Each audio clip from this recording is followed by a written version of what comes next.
One of the things that we learned early on was that deep interdisciplinarity was absolutely critical for what we were trying to do. My team had an anthropologist, a designer, there was me, a couple of computer scientists, some engineers, and a linguist. And it really took this broad set of expertise to come together to try to understand, well, what is it we're really trying to do here? What do people need? What do they want? What is the context of their lives that could actually make this fit? Good solutions to problems can come in all forms, and it doesn't necessarily have to be technical per se. And often, if you overemphasize the technical bits, you wind up missing the gold. You're listening to the Microsoft Research Podcast, a show that brings you closer to the cutting edge of technology research and the scientists behind it. I'm your host, Gretchen Huizinga. Dr. Ed Cutrell is a principal researcher in the Ability Group at Microsoft Research, and he's convinced that great technology should be available to everyone. Working in the fields of accessibility and information and communication technologies for development, aka ICT4D, his research has explored computing solutions for people across the resource and ability spectrum, both here and around the world. Today, Dr. Cutrell gives us an overview of his work in the disability and inclusive design space, explains the vital importance of interdisciplinarity, a fancy way of saying many ways of thinking and many ways of knowing, and tells us how a dumb phone beat a smart tablet in rural India and what that meant to researchers. That and much more on this episode of the Microsoft Research Podcast.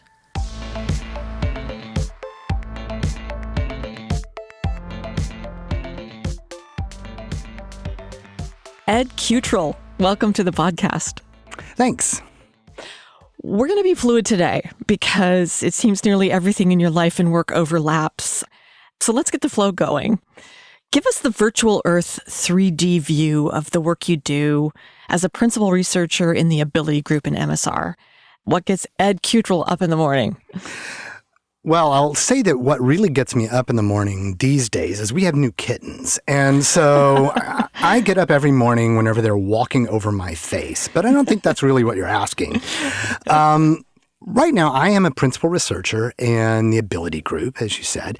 And what we're really all about is looking at how can technology improve and affect the lives, make the lives better for people with various kinds of disabilities. And this could be from motor disabilities, sensory disabilities, intellectual disabilities, a whole range of things. But there's a general sense that information technology is uniquely positioned to help people have better lives in this way. And we think we can maybe try to figure out what that is.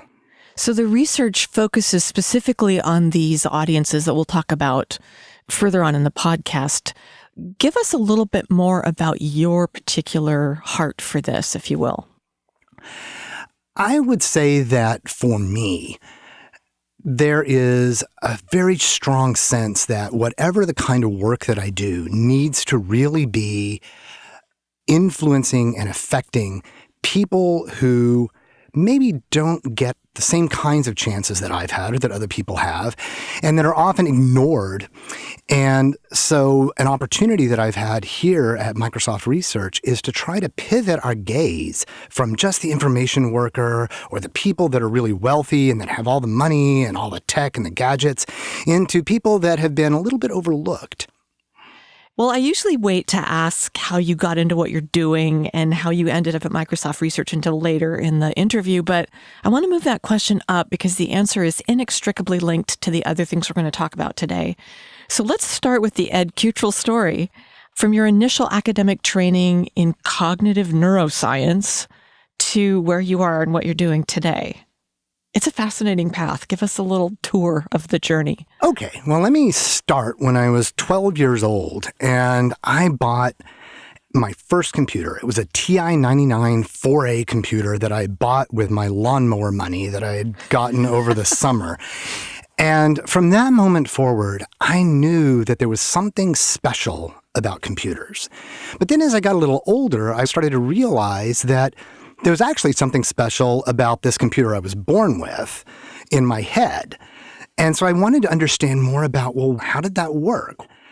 Fast forward a number of years, and I'm in grad school, and I really had this starry-eyed optimism that I could understand how this 3 pounds of pudding in my brain was going to lead to really understanding of consciousness.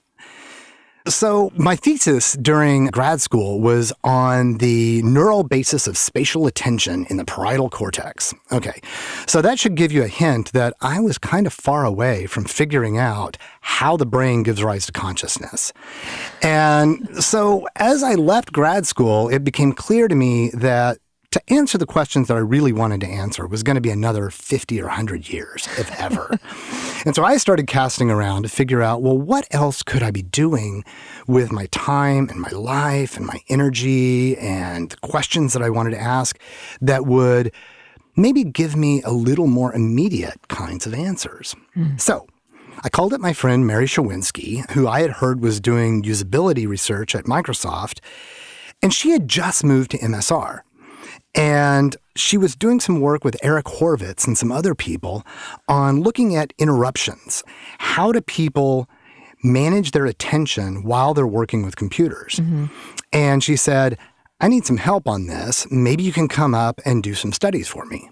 And that sounded pretty good to me, so I did.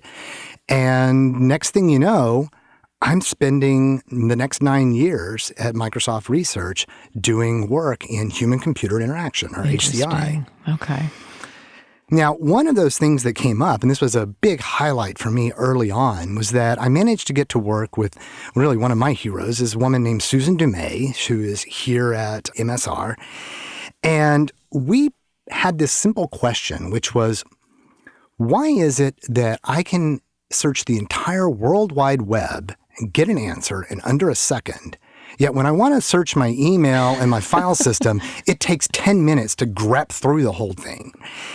And so we were really asking, so how can we make this better? And so what we did was we just took some of the technologies from web search and we just said, well, why can't we just apply that to our own stuff? And so we created this system called Stuff I've Seen. And the Stuff I've Seen basically just uses modern indexing techniques on your own stuff. So that was a fascinating experience for me. And it actually led to the Windows search that millions of people use today, right now. And so that's the basic technology that was from. Right.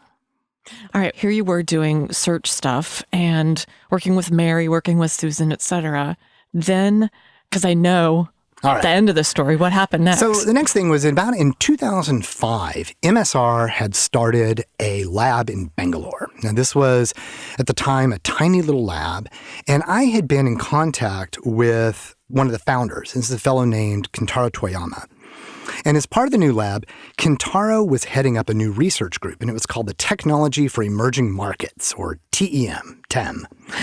And the TEM group was focused on trying to understand how computing could help to improve the lives of people living with very serious constraints. And when I say constraints, I mean things like resource constraints, money, but it might be infrastructure, like they don't have access to broadband or no literacy, or so it's educational constraints, even electricity. So all of these things together, how can technology help these folks? Now, at the time, they were just starting to look at this, and they were looking at things like kiosks that you would have in the middle of a village, and maybe that people could all share to use and get maybe agricultural information. And what they were finding was that a lot of the problems that they were running into weren't really technical problems. They were a lot more about understanding what people really needed and then how to fit the technology into their lives. Right. And so basically that's an HCI problem. Yeah. And so I was chatting with him, and over the next couple of years, he basically said, well, why don't you come out and play with us for a little bit? And I said, that sounds fun. And so my wife and I left, and we were going to spend about 4 months just spending some time in Bangalore and looking at a bunch of these problems. Now, I'd been there for about 2 months, and I was having a great time. We were doing some really cool research, and I was having coffee with Kentaro, and he told me, I just thought I should tell you that I'm leaving Microsoft. I'm going to go write a book. And I was like, oh, okay, that's cool. And he's like, do you know anybody who'd want this job? And I said, no, but I'll ask around. And over the course of the next couple of weeks, we were looking to hire who the next person would be. And at some point, they turned and looked at me and they said, well, do you want to do this? So I went and talked to my wife and she was like, sure, what the hell? So we came back to Seattle. We sold the house. We sold the cars. We sold most of our stuff. We packed up the 2 cats in carriers and we moved to Bangalore.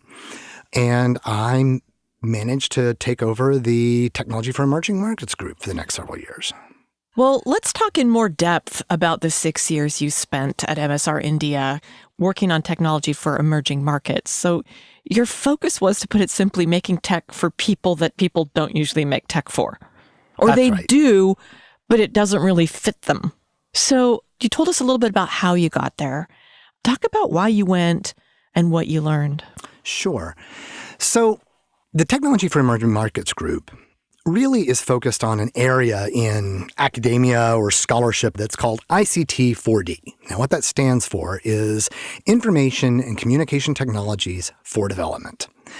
And the development there is not really sort of the computer science terms of development, but this is really global development, like the idea of global economic, social development. Now, when I went there, this was really just at the beginning of when mobile phones were starting to take off. So this is right around 2008, 2009. And they were starting to blow up throughout the country. But they hadn't really deeply penetrated much of the hinterlands of India. And of course, they were still very expensive. So most of the work that we were doing was really focused on computers and laptops and tablets. Now, since then, a lot of the stuff has very much shifted into phones.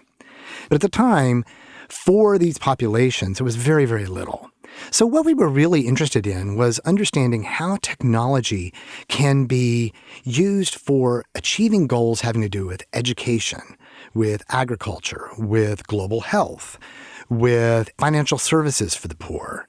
Now, one of the things that we learned early on was that deep interdisciplinarity was absolutely critical for what we were trying to do. Mm-hmm. My team had an anthropologist, a designer, there was me, a couple of computer scientists, some engineers, and a linguist.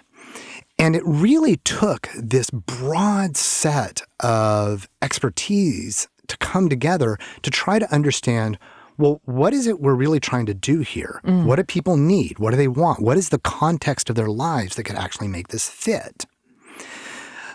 Good solutions to problems can come in all forms, and it doesn't necessarily have to be technical per se. And often, if you overemphasize the technical bits, you wind up missing the gold. So let me give you an example. Yeah. Fairly early on, we were playing with this technology that used a digital slate. And so what we had done was we had adapted this thing for this domain for healthcare workers that were monitoring childhood malnutrition in really rural, remote India. Right. Now, we thought it was a perfect solution because it was really easy to learn. It was based on the same skills and techniques that all the healthcare workers were using anyway. So we were like, this is a home run. This is beautiful. So we were going to deploy it. And at the same time we were going to be deploying it, another group from our friends at Dimagi, they were going to be deploying a similar kind of a solution, but theirs was just based on a standard dumb phone. So really a feature phone is what we called it. Now, their solution was cool because it was cheaper than ours, but it was really hard to use. I mean, you had to triple tap text entry. It was in Hindi, and Hindi triple tap text, let me tell you, it was really difficult for the workers to kind of manage it. And the other thing is that they were really very attracted to our cool, sexy tablet. And so we were like, this is a home run. There's no way Dimagi's going to really walk away with this. So we deploy the thing, we do our training, we leave, we come back in 3 weeks, and nobody is using the tablet, and everyone is using the phone. What happened was there were a few things. First, the phone was really useful as a phone. So many of these healthcare workers were women. They didn't have phones themselves. We were handing them a phone so that their sister from the neighboring village could call them periodically. So that was one thing. Another thing was that the camera on the phones turned out to be really useful almost as an adjunct tool in their jobs, because many times they would be trying to say, okay, well, I've got a child, they really need some kind of nutritional care, something like that. So then their job was then to turn to some other workers from another agency to say, you need to provide them with the appropriate nutritional supplements. And often they would get pushback. They wouldn't do that. So then what they started doing was taking the camera on the phone and taking a picture of the person and recording this interaction and threatening the other person that they had evidence that they were denying these kids nutrition. My gosh. And then the final two things, which just in retrospect is, of course, this is going to be true, was that there's a repair ecology for all these feature phones. Things break. Yeah. You're in the middle of nowhere. It's dusty. There's all kinds of problems. And so we had a number of these healthcare workers that would take our tablet to the local repair guy in a nearby village. And he'd take one look at our tablet and say, I'm not touching that thing. Right. But they would get their phones and they would work on them. They would fix them. And then the final piece about this was power. Many of these villages had power for maybe 3 hours a day. Huh. We didn't realize it at the time, but our tablets actually took 6 hours to fully charge. And so for many of the workers, they would come to work with an only partially charged tablet that they would run out in the middle of the day, and then they would be embarrassed whenever they're trying to do their work. Yeah. So they just fell back on the phone. So anyway, that's an example of, by paying attention to the much larger context and the actual deployment of use in situ, you learn so much more about what you might be able to be doing and where you need to be moving your design and how to think about what your intervention is going to be. So I happen to know that after 6 years, you came back here, 2016, and started working in the Redmond lab again on technology for another group that's been traditionally underserved by tech. I'm going to let you tell the story, but I want to tee it up by this little anecdote that you told me that makes me laugh. You started as a group of 2 people, and basically we're told that 2 is a duo, not a band. However, the stars were in alignment for the work that you wanted to do. And so the Ability Group was born. Tell us your version of that story, Ed. All right. Well, when I first started thinking about leaving India, I'd had some conversations with my friend Mary Morris. Now, both of us had come to the conclusion that, well, whatever we did next, it really needed to be something that, well, first, it was something we really cared about, that it really mattered to us. And 2, that we felt could really help improve people's lives in a meaningful way. She'd been doing a little bit of work in accessibility. And as we talked more, it became clear that there was like a real opportunity for impact here at Microsoft in that space. Now, Satya had just become CEO, and he was repeating our mission statement, which is to empower every person and every organization on the planet to achieve more. That means every person. And this diversity and inclusion notion was really in the air, but there wasn't really any work at MSR at the time that was focusing on this space. Now, Rico Malvar, I think you've had him on the podcast. I have. And Mary. And so he was doing some amazing work at the time with ALS, but that was about it. There really wasn't any other kind of work going on. So I moved back to Redmond, and we pitched the idea to our management. We said, we want to start a group in accessibility, and we think this is the right time. MSR is the place to do it. Let's do it. They looked at us and they went, well, you guys do that. That's great, but 2 people ain't a group. So we put our heads down and we just started working. And by the next year, we were collaborating with actually quite a few researchers in several different groups, all sort of related to accessibility. And during that time, there were 3 fairly senior researchers that all basically came up to us and said, can I play? And by that point, we kind of had a quorum. So senior management sort of looked at what we were doing and they said, this is something that MSR should invest in. And so they handed us the group, and the Ability Group was born. And so Mary manages the group, and the other members include a fellow named John Tong. There's a guy named Andy Bagel, Mike Barnett, and the most recent person who joined was Martez Mott. Well, so whether you're in another country or here in the U.S., your research interests seem geared toward equipping people who've been to some degree or another, for one reason or another, marginalized by the tech world. So when we talked before, you told me that you based your work on 3 guiding principles. We've sort of alluded to them now, but I like how you framed them when we talked before. So I want you to tell our listeners what they are and how they inform the work that you do, Ed. Sure. Well, the first of these is the work needs to be deeply interdisciplinary. Now, when I say that, engineers and computer scientists have an amazing skill set for solving certain kinds of really well-structured problems. But people are complicated, and their lives are really complex, and the situations in which they live are not always tuned for that. So this really requires a broader palette of expertise. Now, in Ability, we have the same kind of broad spectrum of social scientists and computer scientists and me, a psychologist. And by combining these kinds of disciplines together, it creates almost an alchemy that you can't get when you just have these monocultures of exploration. So that's the first one. The second key pillar is that it has to be anchored in the lives and the needs of the people.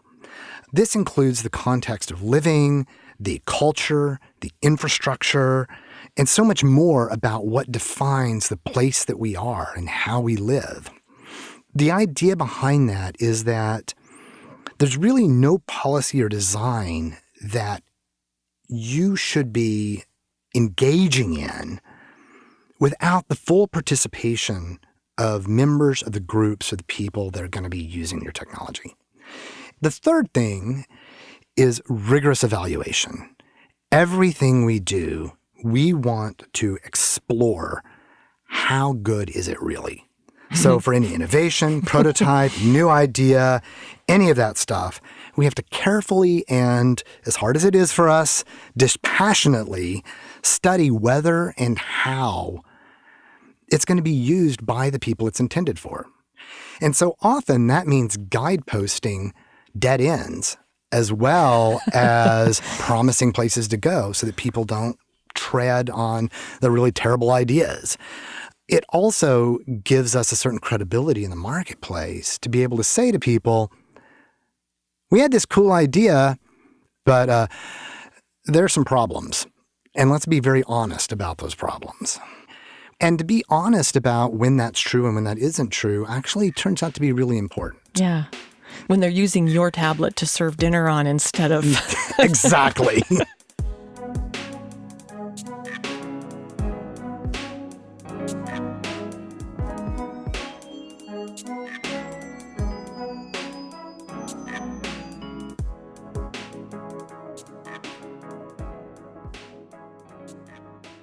Let's talk now about some specific threads of active research in the Ability Group that you're involved in. Tell us from your perspective, what's new, what's cool, what's promising, what you find exciting, and why. All right. Well, I think one of the things that I find most exciting right now is, if you think about virtual reality and augmented reality, or here at Microsoft, we call it mixed reality, there's an enormous hype there. And one of the really interesting things about the work that's being done in that space is that it's intensely visual, and there hasn't been a lot of thought about what that means to engage in a virtual reality or augmented reality kind of experience if you're disabled. And there are a number of different threads for the ways in which this might fall out. So some of the projects we're working on are very much around people with visual disabilities, but it actually goes beyond that. And it goes into if you're motor disabled, like you've got maybe weakness in your head, how do you wear this giant headset? VR tends to require you to be able to look around and move easily, to use both hands in controllers and things. What happens when you can't do that? Yeah. If you are low vision, then you put on this thing and you're still low vision and you can't even wear your glasses. So I would say that there are a few really fun threads that we're working on now. So one of these is a project that we've just wrapped up and that I'm excited to say is now open source. So you can download it and use it. And this is called Seeing VR. The idea behind this is to create a set of tools for people who are low vision. Now, this is not blind, but these are people that have essentially uncorrectable visual problems. Yeah. So when you have these issues, VR as it exists today just is a blurry screen.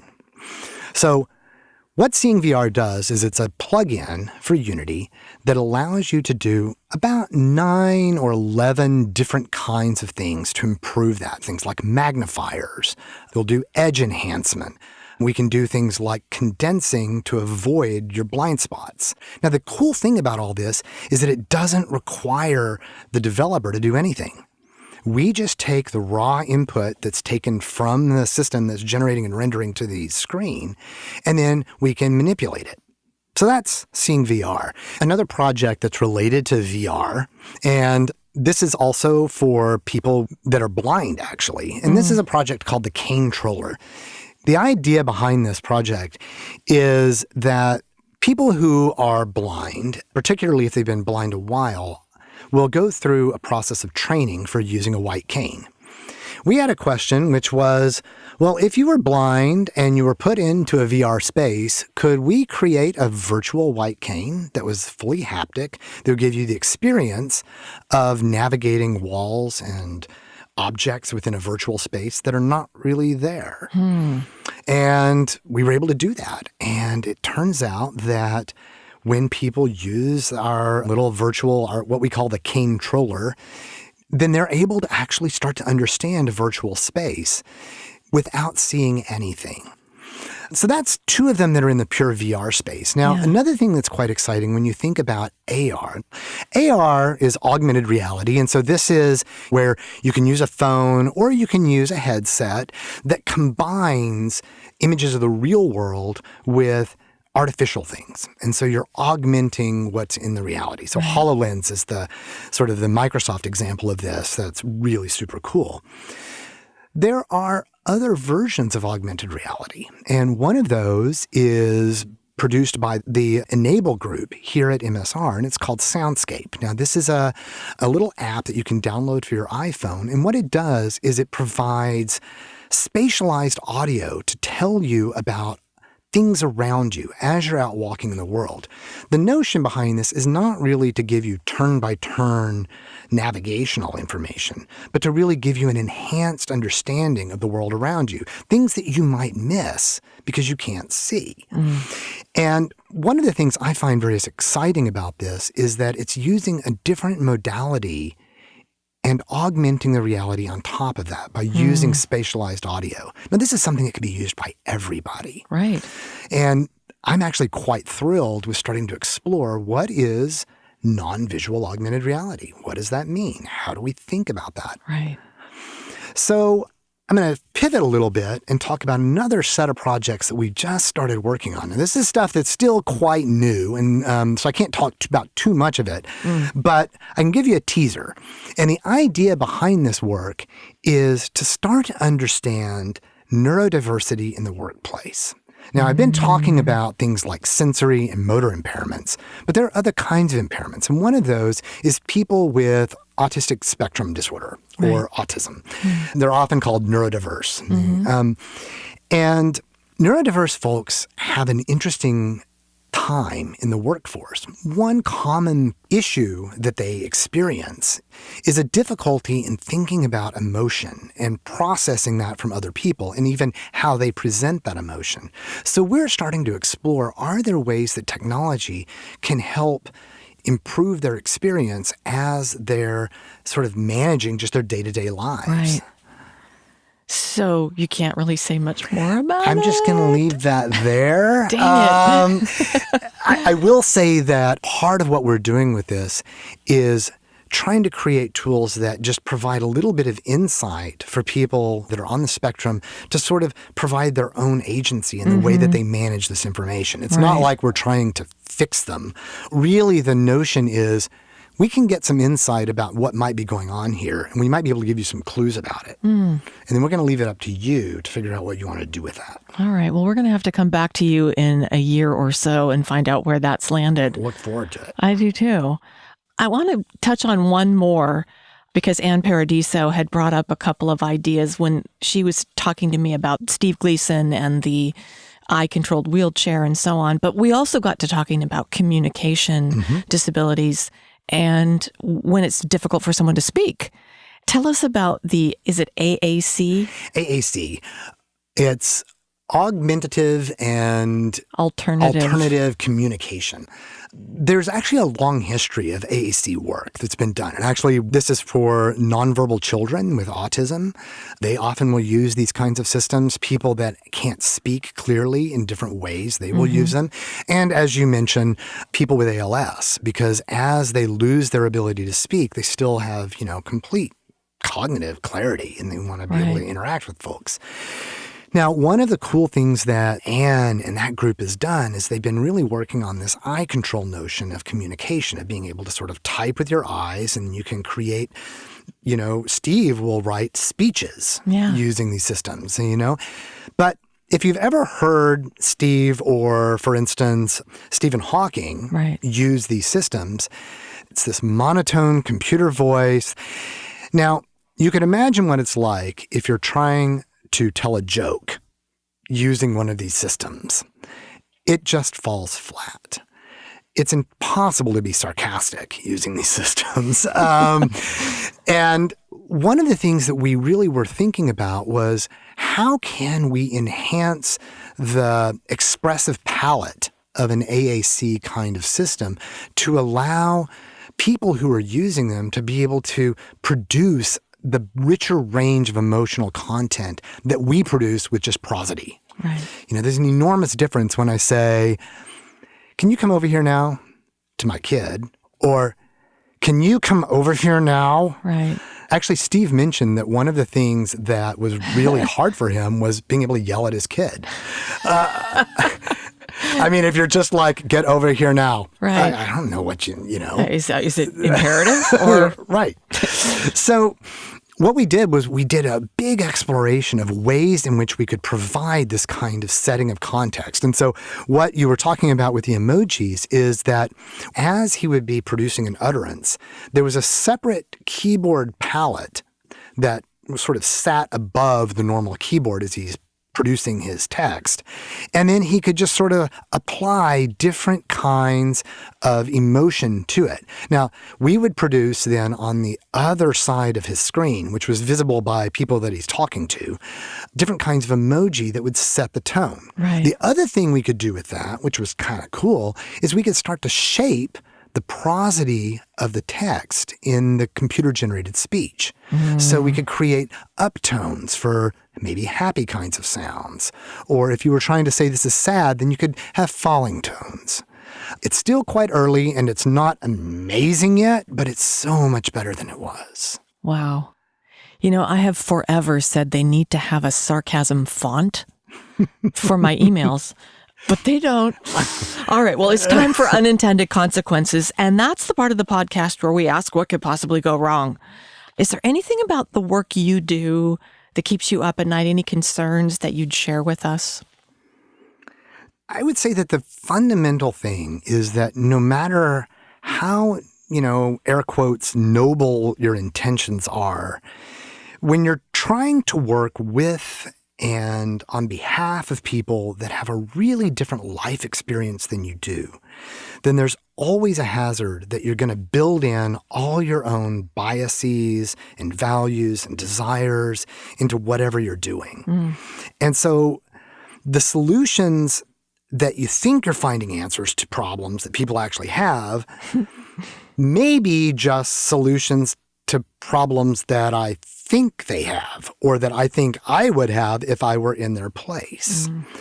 And there's always going to be a threat that the technologies that you have, that you're producing, are going to snap back and bite people on the butt in really non-obvious ways. I've been doing a lot of work with cameras, like wearable cameras for blind and low vision people.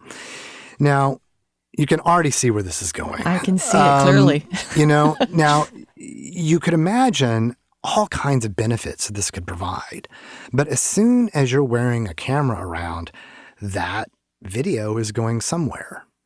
It does provide enormous potential benefits, but it also opens up a profound level of surveillance and intrusion that could really hit people hard. And if we don't think super clearly about it, then it almost certainly will happen. And even if we do think about it, it's probably going to happen. The thing that you just said is something that almost everyone in this booth has said. Here's the problem, and we need to be thinking deeply about this. Well, this gets back to my 3 pillars. Because one of the best ways to help mitigate this is to actually deeply understand the people that you're working with. And more than that, to take multiple perspectives of that. If all you take is just a brief study sort of with an engineering mindset on what is the problem and how do I solve it, rather than what is the aftermath or how is this actually going to be used. So, it's this kind of thing that without really sort of taking the time and the effort to sort of study the context and the lives that people have, it's really easy to screw it up. You told us a bit of your personal story up front about your path from academia to the work you're doing today, but lately I've been digging a little deeper on the personal side and asking people to tell us something we might not know about them, especially as it might pertain to how it impacted your career as a researcher. Do you have anything to share? The one thing I would point at was sort of an accidental thing that I fell into near the end of grad school. And there's this organization called the Mind and Life Institute. Now, the Mind and Life Institute was convened by a group of neuroscientists and the Dalai Lama. And essentially what they wanted to do was to create a bridge between Western views and understanding of consciousness and mind and sort of this reductionist scientific idea and the Eastern conceptions of consciousness as evolved over basically 2,000 years of deep practice and with really deep introspective techniques of meditation. I was really interested in this space, and somehow I wound up getting invited to a couple of week-long silent meditations of scientists. And so the Buddhists were basically saying, if you're going to try to study this stuff, you can't possibly just use Western tools, but you really need to understand where we're coming from. Come immerse yourself in this stuff for a little bit. So I did that. And it was deeply impactful to me in my own life and the way that I thought about knowledge and about sort of, at a higher level, what is evidence and what is truth and how do we think about that? And to some extent, this is what pushed me farther along with my beating the drum around interdisciplinarity, because it was this notion that there is no really one way to know something. There are many ways of knowing, and that introspective or intuitive approaches can have an enormous amount of validity, especially when allied with sort of the Western reductionist, sort of pure scientific view. And I would say that experience sort of had ripple effects throughout much of the rest of my career. And a second way in which it really had ripple effects was a realization that anything that I do or don't do has ethical implications.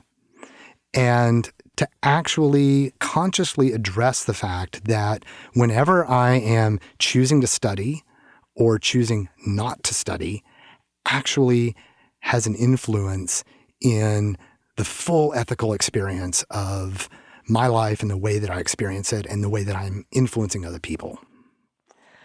We reached the end of our time together, which makes me sad because this has been one of those grinning from ear to ear, head nodding, things that people can't see podcasts. I'm going to give you the last word. And now's your chance to say anything you want by way of advice, inspiration, wisdom, even warning to our listeners. So what might you say to emerging researchers that might be interested in what you do? Okay, I've got 3 things. The first is to look at the places in between. It's the liminal spaces, the things that are between disciplines, epistemologies, ways of knowing. That's where the real action is. That's where you're going to find the next big thing. And the entire training of academia and research is to go super deep, super directly down into the giant body of knowledge and of the discipline that you're getting credentialed in. And what I really want to tell people is that's great, and you need to have that ability under your belt, but that's not where your real success is going to be. It's really going to be looking at where is nobody else looking, or where is sort of the between things. So that's the first one. The second one is, for God's sake, don't take yourself too seriously. Life is beautiful, it's fun, it's unexpected, and you have to be able to let it be that and to revel in it. So that's the second thing. And the third thing is a rule that I've developed over the years. I'm old now, so I can say this, but my really big rule is surround yourself with nice people, people that you enjoy. So that's my 3. Ed Cutrell, thank you for coming on the podcast today. It's been absolutely delightful. Thank you so much. To learn more about Dr. Ed Cutrell and how ability researchers are making technology for people that people don't usually make technology for, visit Microsoft.com/research.